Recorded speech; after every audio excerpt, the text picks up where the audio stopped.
Hello, people of the internet. Today I'm going to be talking about two things. But before we get into that, I'd like to thank you for checking out my channel and subscribing, and please like the video and continue to support. It really means a lot to me. But now, we're going to talk about this vest. We're going to be covering why people who are working with their dogs have them wear a vest that says "do not pet."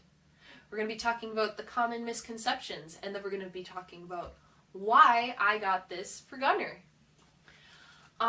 So it's been a while since I've had a true and proper podcast that is related to dogs, so this is exciting. But I'm going to start off with saying, what do you think normally when you see a dog wearing a vest that says "do not pet"? A lot of people might be thinking, oh, that dog is aggressive. Oh, maybe it's a service dog. Or something along those lines. Now, that is not the case. A service dog their vest is different than this. But it is similar. So that is a valid thing. And normally service dog vests also say "do not pet" on them for obvious reasons. You don't pet service dogs. That's just not a thing we do here. And then for the aggressive, people also think that with dogs that are wearing muzzles, that dogs are aggressive when they're muzzled up. Or same with this, bright red, angry color, "do not pet" in bold capital letters, that usually, alarm bells go off in your brain. When you see that, you go, ooh, that dog, scary dog, it's gonna bite, right? That's what a lot of people think. And in some cases, that is actually why people are having their dogs wear this, or muzzle, so that they can have their dog do normal dog things, but keep others around them safe. But a lot of people have these, or have their dogs wear muzzles, or have them wear this, because of the fact that people go, oh, aggressive, and then they stop trying to pet their dog because the other people are thinking, oh, that dog's scary and aggressive, and then they don't want to pet it off of bold, capital letters, "do not pet," and bright red, But yeah, so I'm not going to be talking about muzzles per se today, but I will be bringing them up in sometimes, because these and muzzles are both very good tools, but my vest that I got for Gunner is the main topic today. So, why do people get the vest that says "do not pet" for their dogs?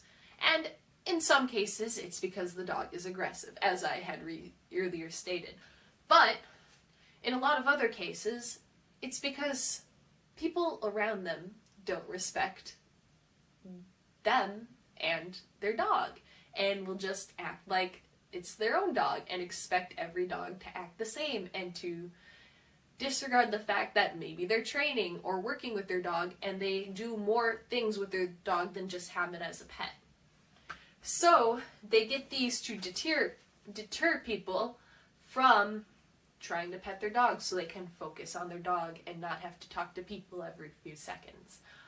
Or it could be maybe the dog is anxious and doesn't like being pet.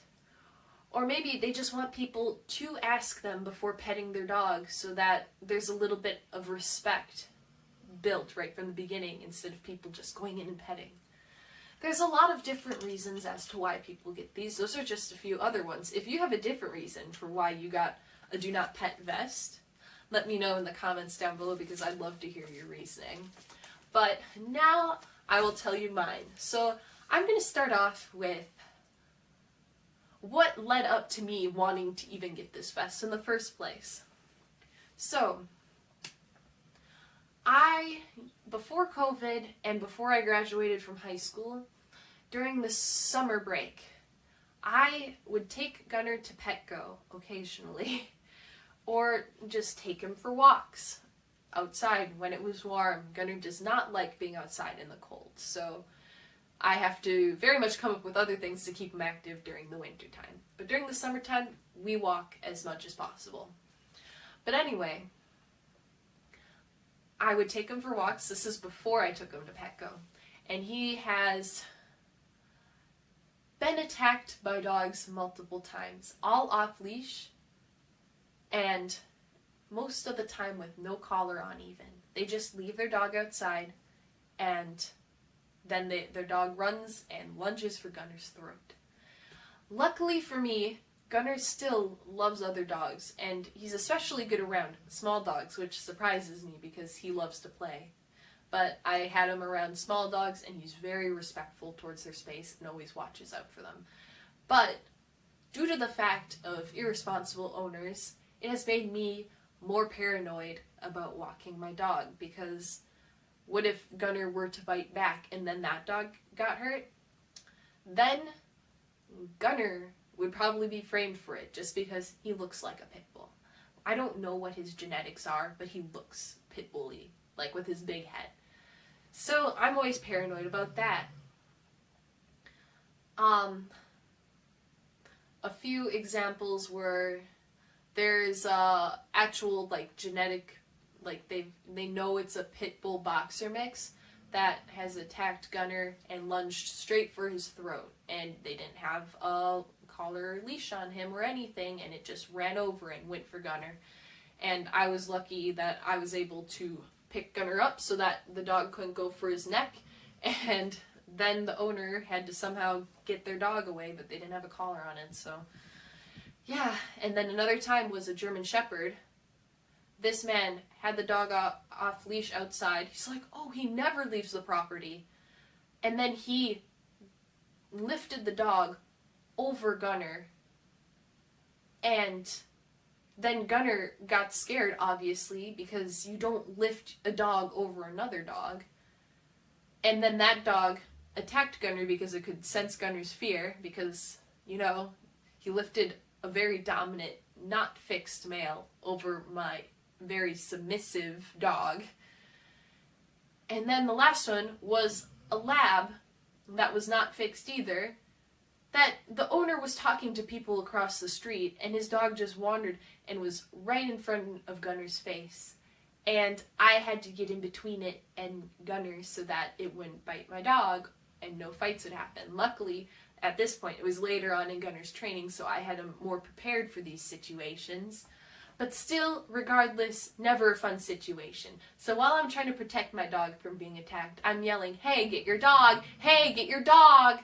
Get your dog! My dog doesn't like other dogs, even though Gunner does like other dogs, but it's always when you say that the dog doesn't like other dogs, and it suddenly adds fear to the fact that your dog might get hurt. Suddenly people are really quick to move their dogs. But, yeah. So I'm over here, like, screaming for him to get his dog away, and finally he did, and then the dog came up behind Gunner and I. Luckily I was watching, and I was able to put myself in between it again, and he's like, I am so sorry, I am so sorry. I'm like, well, be responsible.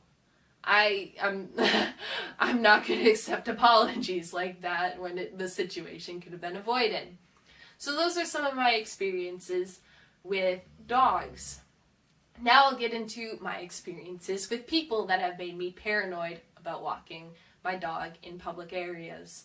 So let's start right off the bat with just in my neighborhood. We used to have kids in my neighborhood that did not respect properties and would come outside and try to pet my dog and surround me and Gunner. I'm like, no, go away. First of all, I don't like being surrounded, and I'm uncomfortable around children. And Gunner can sense that I'm uncomfortable around children. Luckily, they're long gone. Don't have to worry about them anymore. So, they're old news, but still that made me very uncomfortable. Another one was when I was very much training my dog for a competition in the fair. Gunner didn't even turn an eye. But I was walking around like a fence. They had a football game inside of the fence. I was on the outside. And some boys started climbing the fence and shaking it and barking at Gunner. Gunner didn't even look at him. I was so proud. But I'm like, you have to be stupid to think my dog's going to react to that. I like totally overhyped Gunner up. I'm like, yeah, he competes and stuff. They're like, oh, in what? I'm like, this and this and this and this. He didn't compete in any of that, but I just wanted to hype Gunner up. But that one wasn't too bad. It was just more annoying. But then these were all thankfully outside, so though I was in an uncomfortable situation, I was outside, so it was a big area. Now I'll get to taking my dog inside of stores. Most of these have happened in Petco, which for some reason just confuses me, because you'd think people who are in Petco understand how to be around animals, right? Wrong. They have no idea. It's so annoying. So I'm over here training my dog, and this kid runs out in front of Gunner and goes to pet him. I'm like, go away! Go away!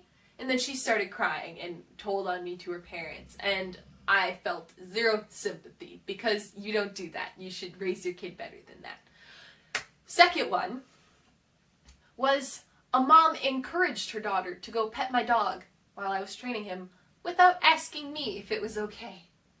And I had to yell at the mom and say, no, you don't just let your kid pet someone's dog without knowing if it's okay to pet the dog. And I was like, no, she cannot pet my dog. So, after that, I am kind of scared to, now with it almost being summertime, I want to train my dog in public so I can compete with him, but I'm kind of scared to train my dog in public. But then I got this. And now parents will see it and think, oh, that dog's aggressive. I'm not going to encourage my kid to pet it. And kids will see it and it'll be bright red with bold letters and it says do not pet. And if the kid pets it, well, then they're just a stupid kid and it's just Darwinism. I'm just kidding. Gunner's not aggressive. And he won't, like, hurt a kid. But I might. I'm just kidding. I would never hurt a kid. But anyway, I got it so that people would leave me alone. Gunner is by no means aggressive, but the way I'm training him is so that he doesn't get what he wants. He wants people to pet him. He was in a shelter for almost 3 years where he was just conditioned to having people pet him. And when he didn't get what he wanted, he would jump and bark and jump and bark. And I've been working so hard to train that out of him.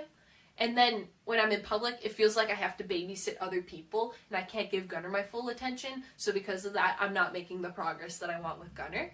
So that's why I got him this vest. I feel like I said a lot in this period of time, and it was probably a lot of information to take in. But it was very nice for me to share some of these kind of scary stories that have happened with me and Gunner in these past years. If you have had any horrible experiences with other people and irresponsible owners, or just irresponsible people in general, please share your story if you want to down below, because maybe I can give you some advice to help you out, and maybe we can support each other if you're also afraid to walk your dog in public due to other people. I know this is something I need to get over, but it's just difficult. It's not difficult when I know the people are responsible dog owners or just responsible people in general. But, like, when you're in public and there's a lot of people, there's always that question mark. So I want this so that it'll help get rid of me even having to worry, because it says do not pet. If anyone can read, they see the do not pet and they go, oh, okay. And even if they can't read, they think service dog, also bright red angry color equal bad, right? So now I'm going to be able to have some more peace in mind, and because of this vest, I feel like I'll have a very productive summer for training. I will give some updates to see and let you guys know how it's been going for me. I'm thinking maybe after summertime, because I'm going to be using this vest quite a bit. But we'll see how it goes, and I hope you enjoyed me just telling you my anxiety-inducing stories about living in town and training a dog in public, because it's not always sunshine and rainbows. I love, love, love training my dog, but when I'm training my dog, I don't want to be having to be on the super lookout for other people. And honestly, from now on, even with this vest, I'm always going to bring someone with me, whether it be my brother, my mom or dad, or my boyfriend. It's always going to be someone, so that they can also help me keep an eye out, because I know this vest will help, but obviously it's not going to be 100%.